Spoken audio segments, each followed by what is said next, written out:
বিসমিল্লাহির রহমানির রহিম। আজকে এখানে দীর্ঘক্ষণ ধরে এই বক্তৃতা অনুষ্ঠান চলতেছে। একটা গবেষণায় দেখা গেছে যে এই ওয়ান ওয়ে যে কমিউনিকেশন, যে আপনি বলবেন অন্যরা শুনবে, এটা হচ্ছে সবচেয়ে আনপপুলার ওয়ে আর কি। কমিউনিকেশনের যে অনেকগুলি আছে, যার ফলে দেখেন আমরা কথা বলছি কিন্তু স্টুডেন্টরা শুনছে না। এটা কিন্তু তাদের দোষ না, আমাদের দোষ। কারণ আমরা আসলে তাদের জন্য এমন কোনো কথা বলতে পারি না যাতে করে তারা আসলে বক্তব্যের জন্য আগ্রহী হবে।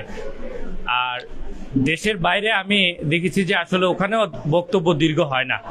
কেন হয় না? কারণ হচ্ছে যে আসলে শ্রোতা 50 মিনিটের পরে আর মনোযোগ ধরে রাখতে পারে না। এই জন্য বিদেশের ক্লাসগুলিতে 50 মিনিট পর পর 10 মিনিট করে ব্রেক দেওয়া হয়, যে স্টুডেন্টরা আবার একটু ইজি হওয়ার পরে আবার ক্লাস শুরু করবে আর কি। এই জন্য দেখা যাচ্ছে যে আমরা আসলে 1.5-2 ঘন্টা যাবত বক্তব্য দিচ্ছি, বাট শ্রোতাকে করতে পারতেছি না।